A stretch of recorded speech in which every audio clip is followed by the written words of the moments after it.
Hello friends, CG exam तैयारी जीत के YouTube channel पर आप सभी का एक बार फिर से स्वागत है। आज के वीडियो में हम साइंस के कुछ इंपॉर्टेंट क्वेश्चन देखने वाले हैं जो कि मोस्ट रिपीटेड क्वेश्चन है। ठीक है, आज के वीडियो में हम भौतिक, रसायन, जीव विज्ञान सभी के जो है 10-10 क्वेश्चन लेके आए हैं। तो वीडियो को शुरू से लेकर लास्ट तक देखें और यदि वीडियो अच्छा लगता है तो प्लीज़ वीडियो को लाइक, शेयर और सब्सक्राइब किया करें। ये हमारा साइंस का 6वां वीडियो है। इससे पहले जो है 5 वीडियो हम लोग अपने चैनल पर अपलोड कर चुके हैं। तो यदि आप लोग उसे देखना चाहते हैं तो चैनल को सब्सक्राइब करिए और वीडियो देखिए। चलिए स्टार्ट करते हैं पहला क्वेश्चन, जो कि है भौतिक विज्ञान से। पहला क्वेश्चन है, किस धातु का प्रयोग रोशनी के बल्बों में फिलामेंट के रूप में किया जाता है? ए लोहा, बी सीसा, सी चांदी और डी है टंगस्टन। तो इस क्वेश्चन का सही आंसर क्या हो जाएगा? Option number D. ठीक है, बल्बों में जो फिलामेंट के रूप में प्रयोग किया जाता है वो किस धातु का बना होता है? टंगस्टन का। ठीक है, ऑप्शन नंबर डी। देखते हैं अगला क्वेश्चन। नीचे दिए गए कथनों को पढ़कर सही उत्तर का चयन कीजिए। कथन ए, तड़ित चालक इमारतों को नष्ट होने से बचाते हैं। कारण बी है, ये आवेश को पृथ्वी तक भेज देते हैं। और ए बी सी डी जो है 4 ऑप्शन दिए हुए हैं, इसमें से जो ऑप्शन सही है वो आपको बताना है। ए है, ए और आर दोनों सही हैं और आर ए का सही स्पष्टीकरण है। बी, ए और आर दोनों सही हैं किंतु आर ए का सही स्पष्टीकरण नहीं है। सी, ए सही है परंतु आर गलत है। और डी है, ए गलत है परंतु आर सही है। तो इसमें से जो सही है वो कौन सा है? Option number A. ठीक है, ए और आर दोनों सही हैं और आर ए का सही स्पष्टीकरण है। कारण बी लिखा गया है, यहाँ आर होना चाहिए। ठीक है, इसको आप लोग सुधार लेंगे। ठीक, तो इसका जो सही आंसर होगा ऑप्शन नंबर ए। ठीक है, तड़ित चालक क्या होता है? धातु का एक छड़ होता है। ठीक है, जिसे जो है भवनों के सबसे ऊपर में लगाया जाता है।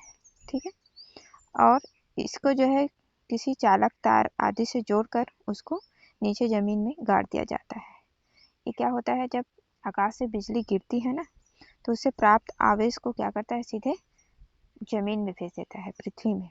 और इस प्रकार जो है इमारत नष्ट होने से बच जाता है। ठीक है, तो इसका सही आंसर क्या हो जाएगा? ऑप्शन नंबर ए। ए और आर दोनों सही हैं और आर ए का सही स्पष्टीकरण है। अब देखते हैं अगला क्वेश्चन। 3 पिन बिजली के प्लग में सबसे लंबी पिन को जोड़ना चाहिए। ए आधार सिरे से, बी सजीव सिरे से, सी उदासीन सिरे से और डी है किसी भी सिरे से। तो इसका सही आंसर क्या हो जाएगा? ऑप्शन नंबर ए, आधार सिरे से। ठीक है, 3 पिन बिजली का प्लग देखे होंगे आप लोग। इसमें जो है, जो सबसे लंबी पिन होती है उसको अर्थ फेस से अर्थ में जोड़ना चाहिए। ठीक है, एक फेस होता है, एक नेचुरल होता है और एक अर्थ होता है। ठीक है, 3 सिरा होता है, तो जो सबसे लंबी पिन होता है उसको किससे जोड़ना है? अर्थ से। ठीक है ना, बाकी जो 2 बचे उसको फेज और नेचुरल को एक साथ जोड़ते हैं। इसका सही आंसर ऑप्शन नंबर ए। देखते हैं अगला क्वेश्चन। सबसे ज्यादा विद्युत चालकता वाला तत्व क्या है? ए एल्यूमिनियम, बी लोहा, सी चांदी और डी है कॉपर। तो इसका सही आंसर क्या हो जाएगा? किस धातु में सबसे ज़्यादा विद्युत चालकता पाया जाता है? चांदी में। ठीक है, ऑप्शन नंबर सी इसका सही आंसर होगा। सबसे ज़्यादा जो है चांदी में विद्युत चालक होता है, उसके बाद फिर तांबा में, फिर एल्यूमिनियम में और उसके बाद लोहा में। ठीक, तो इसका सही आंसर क्या हो जाएगा? ऑप्शन नंबर सी, चांदी। देखते हैं अगला क्वेश्चन। घरेलू विद्युत सप्लाई के दौरान काले रंग का आवरण युक्त तार है। ए विद्युतमय तार, बी भू तार, सी उदासीन तार और डी है फ्यूज तार। तो इसका सही आंसर क्या हो जाएगा? ऑप्शन नंबर सी, उदासीन तार। ठीक है, घरेलू विद्युत सप्लाई के दौरान जो काले रंग का तार होता है ना, वो क्या होता है? उदासीन तार। ठीक है, देखते हैं अगला क्वेश्चन। CFL का पूर्ण रूप है? A compact fluorescent lamp, B centrally fixed lamp, C chemical fluorescent lamp और डी है कंडेंस्ड फ्लोरिसेंट लैम्प। तो इसका सही आंसर क्या हो जाएगा? Option number A. ठीक है, कॉम्पैक्ट फ्लोरिसेंट लैम्प CFL का पूरा नाम होता है, ठीक है, CFL बल्ब। अब देखते हैं अगला क्वेश्चन। अगला क्वेश्चन है कथन A, light emitting diode LED lamp compact fluorescent lamp CFL की तुलना में अधिक लंबी सेवा प्रदान करते हैं। और कथन आर है, LED लैंप जो होता है वो CFL की तुलना में अधिक ऊर्जा देते हैं।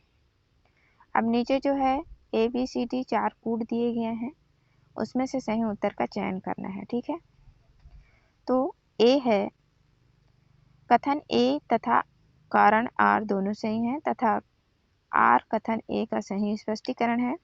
बी है, कथन ए तथा कारण आर दोनों सही हैं लेकिन आर ए का सही स्पष्टीकरण नहीं है।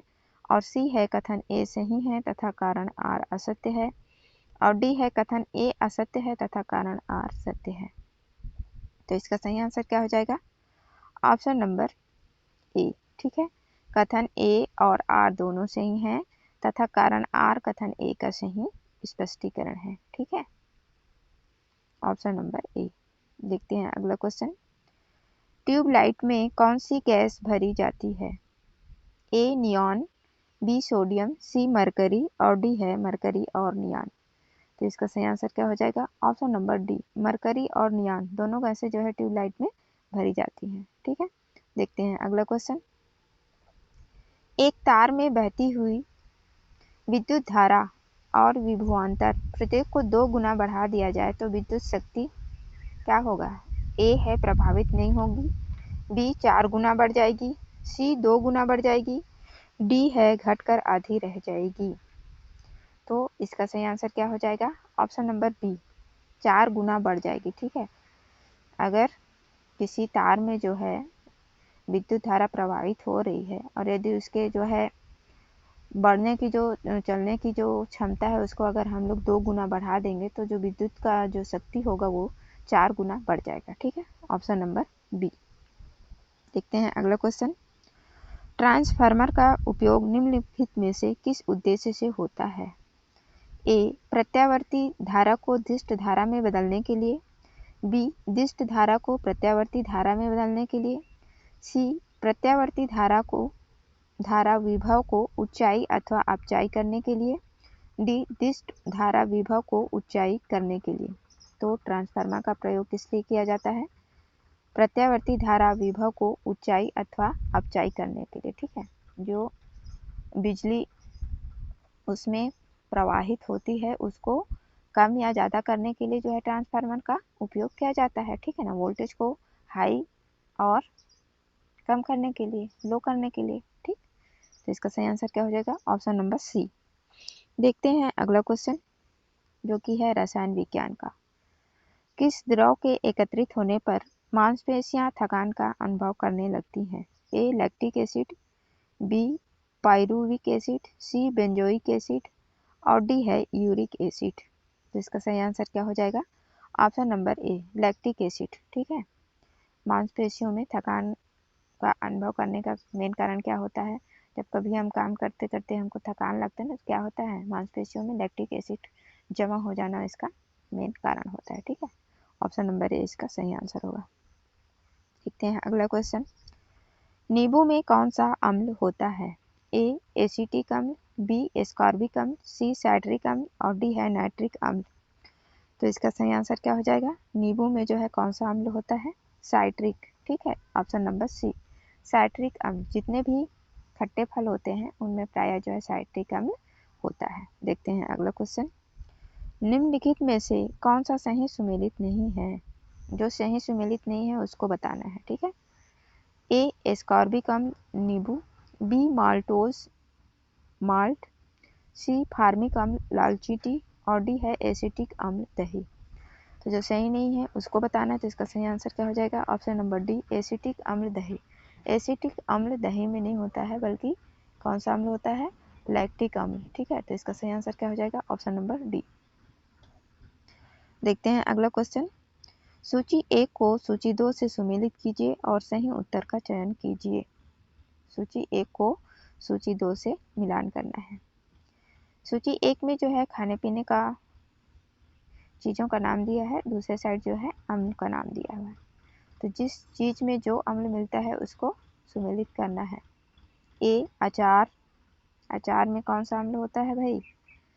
एसिटिक अम्ल, ठीक है, खट्टा होता है ना अचार। खट्टा दूध, इसमें जो है लैक्टिक अम्ल होता है।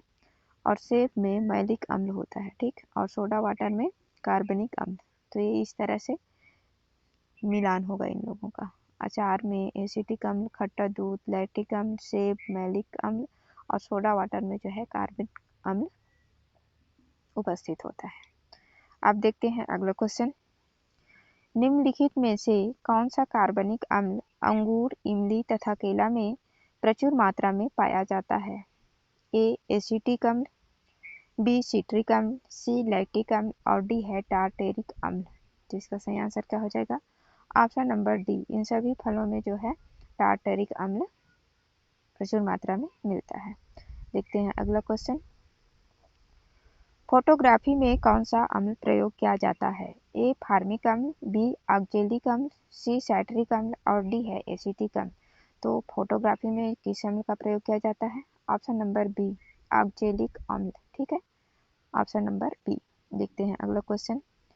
सिरका निम्न में से किस एक का जलीय घोल है? ए ऑक्जेलिक अम्ल, बी सैटरिक अम्ल, सी हाइड्रोक्लोरिक अम्ल और डी है एसिटिक अम्ल। तो इसका सही आंसर क्या हो जाएगा? सिरका। सिरका किसका जलीय घोल होता है? एसिटिक अम्ल का, ठीक है, ऑप्शन नंबर डी। इसका निर्माण कहाँ होता है? एथेनॉल के किण्वन से किया जाता है, ठीक। सिरका का, जिसमें जो क्या होता है? एसिटिक अम्ल का घोल होता है। देखते हैं अगला क्वेश्चन। खानों में अधिकतम विस्फोट निम्न में से किसके मिलने से होते हैं? ए कार्बन डाइऑक्साइड के साथ मीथेन, बी मीथेन के साथ वायु, सी ऑक्सीजन के साथ एसिटिलीन और डी है हाइड्रोजन के साथ ऑक्सीजन। तो खदानों में जो अधिकतर विस्फोट होते हैं उसका क्या कारण होता है? मीथेन के साथ वायु का मिश्रण, ठीक है, ये इसका क्या मेन कारण होता है, ठीक है। खानों में सामान्यतः क्या होता है? कई प्रकार की गैसें मौजूद होती हैं। इन्हीं में से जो है एक मीथेन गैस होती है जो कि वायु में मिश्रित होकर विस्फोटक का कारण बनती है, ठीक है, ऑप्शन नंबर बी। देखते हैं अगला क्वेश्चन। निम्नलिखित में से कौन सा विस्फोटक नहीं है? A TNT trinitrotoluene, B है trinitroglycerin, C cyclotrimethylene RDX और डी है नाइट्रोक्लोरोफार्म। जिसका सही आंसर क्या हो जाएगा? ऑप्शन नंबर डी, ठीक है, ये जो है विस्फोटक नहीं है, ठीक है। इसका उपयोग जो है ऑपरेशन करने से पहले मरीज को बेहोश करने के लिए किया जाता है, ठीक है, ट्राई नाइट्रोक्लोरोफार्म का। देखते हैं अगला क्वेश्चन। निम्नलिखित में से किस विस्फोटक का नाम नोबेल तेल है? A TNT, B TNP, C TNA और डी है टीएनजी। तो किस विस्फोटक को जो है नोबेल तेल के नाम से भी जाना जाता है? Option number D, TNG, trinitroglycerin, ठीक है। यह जो है एक विस्फोटक द्रव है जिसे नोबेल तेल के नाम से भी जाना जाता है। देखते हैं अगला क्वेश्चन। अब है जीव विज्ञान के क्वेश्चन, ठीक है। विटामिन डी की कमी से कौन सा रोग होता है? ए रिकेट्स, बी बेरीबेरी, सी ऑस्टियोपोरोसिस और डी है बंध्यापन। तो इसका सही आंसर क्या हो जाएगा? ऑप्शन नंबर ए, रिकेट्स, ठीक है। विटामिन डी की कमी से जो रोग होता है वो रिकेट्स है, जिसको क्या सूखा रोग भी कहते हैं। विटामिन डी का जो मुख्य स्रोत होता है वो क्या होता है? सूर्य की किरणें, ठीक है। वास्तव में जो सूर्य की किरणें होती है उसके द्वारा जो है विटामिन डी का निर्माण हमारी त्वचा की कोशिकाओं के द्वारा किया जाता है और इसका जो रासायनिक नाम होता है वो क्या होता है? कैल्सीफेरोल, ठीक है, जिसको भी ध्यान में रखेंगे। अब देखते हैं अगला क्वेश्चन। कैल्सीफेरोल किसका रासायनिक नाम है? A vitamin A, B vitamin D, C vitamin K और डी है विटामिन ई। तो अभी मैंने बताया कि जो कैल्सीफेरोल है वो किसका? विटामिन डी का रासायनिक नाम है, ठीक है, option number D, option number B vitamin D. देखते हैं अगला क्वेश्चन। रतौंधी किसकी कमी के कारण होती है? ए विटामिन B1, बी है विटामिन सी है विटामिन ए और डी है विटामिन ई। तो रतौंधी किसकी कमी के कारण होता है? Option number C vitamin A की कमी से। ठीक है, रतौंधी क्या होता है? मनुष्य में होने वाला एक प्रमुख रोग है जिसमें जो है रात में दिखाई नहीं देता है। ठीक, और विटामिन ए की जो प्राप्ति के स्रोत हैं वो कौन कौन से हैं? हरी सब्जियां, गाजर, मछली का तेल आदि, इन सब के सेवन से जो है विटामिन ए की पूर्ति होती है हमारे शरीर में। ठीक, तो इसको भी ध्यान में रखेंगे। देखते हैं अगला क्वेश्चन। मानव शरीर में विटामिन ए कहाँ संचित रहता है? ए यकृत में, बी आमाशय में, सी तिल्ली में और डी है उदर में। तो इसका सही आंसर क्या हो जाएगा? मानव शरीर में विटामिन ए कहाँ संचित रहता है? यकृत में। ठीक है, ऑप्शन नंबर ए। इसका रासायनिक नाम क्या होता है? रेटिनॉल। ठीक, देखते हैं अगला क्वेश्चन। निम्नलिखित में से कौन सा युग्म सही सुमेलित नहीं है? जो सही सुमेलित नहीं है उसको बताना है। ठीक है, ए है रेटिनॉल जीरोफ्लैथमिया, बी साइनोकोबालैमिन रक्ताल्पता, सी आर्गोकाल्सिफेरॉल रिकेट्स और डी है टोकोफेरॉल बेरी। तो इसका सही आंसर क्या हो जाएगा? ऑप्शन नंबर डी टोकोफेरॉल से जो है बेरी रोग नहीं होता है। ठीक है, इससे जो है बंध्यापन, ठीक, विटामिन ए की कमी से बंध्यापन का रोग होता है। ठीक है, बाकी ए बी सी तीनों सही सुमेलित हैं। रेटिनॉल जीरोफ्लैथमिया, साइनोकोबालेमिन रक्ताल्पता खून की कमी और सी है आर्गोकाल्सिफेरॉल रिकेट्स सूखा रोग विटामिन डी की कमी से। ठीक है, तो इसका सही आंसर क्या हो जाए? सही सुमेलित नहीं है, ऑप्शन नंबर डी टोकोफेरॉल, जो विटामिन ई का रासायनिक नाम है। इसका कमी से जो है बेरी नहीं बल्कि बंध्यापन का रोग होता है। ठीक, देखते हैं अगला क्वेश्चन। विटामिन ई का महत्वपूर्ण स्रोत निम्नलिखित में से कौन है? ए ताड़ का तेल, बी नारियल का तेल, सी गेहूं अंकुर का तेल और डी है राई सरसों का तेल। तो इसका सही आंसर क्या हो जाएगा? ऑप्शन नंबर सी गेहूं अंकुर का तेल जो है विटामिन ए का महत्वपूर्ण स्रोत है। ठीक है, विटामिन ई जो एंटीऑक्सीडेंट के रूप में मानव शरीर में कोशिकाओं को सामान्य रूप से कार्य करने के लिए क्या सहायता प्रदान करता है। ठीक है, विटामिन ई वसा में घुलनशील है, इससे जो है बाध्यता रोधी के रूप में भी जाना जाता है। ठीक है ना, अगर इस विटामिन ए की कमी हो जाता है तो वही बंध्यापन का रोग होता है। और ये जो है गेहूं अंकुर का तेल इसका प्रमुख स्रोत होता है। ठीक है, देखते हैं अगला क्वेश्चन। निम्नलिखित में से किसका निर्माण हमारे शरीर में नहीं होता है? A vitamin A, B protein, C enzyme और डी है हार्मोन। तो हमारे शरीर में किसका निर्माण नहीं होता है? Option number A vitamin A का। ठीक है, बाकी प्रोटीन एंजाइम हार्मोन्स जो है हमारे शरीर द्वारा निर्मित होते रहते हैं। ठीक है, अब देखते हैं अगला क्वेश्चन। जिस विटामिन में कोबाल्ट होता है वह है ए B1, बी B2, सी B6 और डी है B12। तो इसका सही आंसर क्या हो जाएगा? Option number D B12। ठीक है, इसमें जो है कोबाल्ट होता है यह एक खनिज लवण है। ठीक है, जो कि विटामिन B12 का महत्वपूर्ण घटक है। B12 ग्रोथ के लिए आवश्यक होता है। ठीक है, इसकी कमी से जो है नर्वस सिस्टम में गड़बड़ी हो जाती है और इससे के जो मेन स्रोत हैं वो क्या है? मांस है, मछली है, दूध, पनीर आदि हैं। ठीक है, तो जिस विटामिन में कोबाल्ट होता है वो कौन सा है? Vitamin B12, option number D. आप देखते हैं अगला क्वेश्चन। निम्नलिखित में से कौन सा विटामिन पानी में घुलनशील है? ए विटामिन ए, बी है vitamin B, C vitamin D और डी है विटामिन ई। तो इसका सही आंसर क्या हो जाएगा? Option number A vitamin A. ठीक है, पानी में घुलनशील विटामिन है। ठीक है, बाकी जो है डी ई के ये सभी जो क्या होते हैं वसा में घुलनशील होते हैं। ठीक है, विटामिन ए और बी जो है जल में घुलनशील होते हैं। देखते हैं अगला क्वेश्चन।